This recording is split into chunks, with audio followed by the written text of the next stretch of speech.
رائے راجو ایک بہت بڑا ہندو جادوگر تھا۔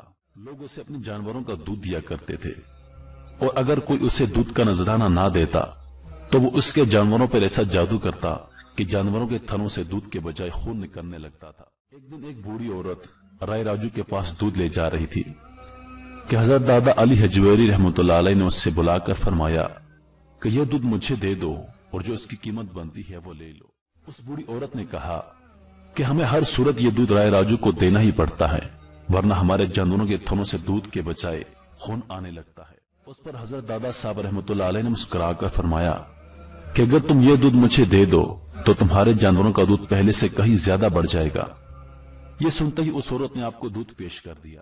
جب وہ عورت اپنے گھر گئی تو یہ دیکھ کر اس کی حیرت کی انتہا نہ رہی کہ اس کے جانوروں میں اس قدر دودھ تھا کہ تمام برتن بھر جانے کے بعد بھی تھونے سے دودھ ختم نہیں ہو رہا تھا۔ جب آپ رحمت اللہ علیہ کی یہ زندہ کرامات لوگوں میں عام ہوئی تو گرد و نواح سے لوگ دودھ کا نذرانہ لے کر آپ رحمت اللہ علیہ کی خدمت میں حاضر ہونے لگے۔ ایک طرف تو لوگوں کی عقیدت کا یہ حال تھا اور دوسری طرف رائے راجو یہ معجزہ دیکھ کر آگ بگولا ہو گیا تھا۔ آخر کار آپ رحمت اللہ علیہ کی بارگاہ میں حاضر ہوا اور انہیں مقابلے کے لیے للکارا اور کہا کہ اگر آپ کے پاس کوئی کمال ہے تو دکھائیے۔ آپ رحمت اللہ علیہ نے فرمایا میں کوئی جادوگر نہیں ہوں، میں تو اللہ تعالیٰ کا ایک عاجز سا بنتا ہوں۔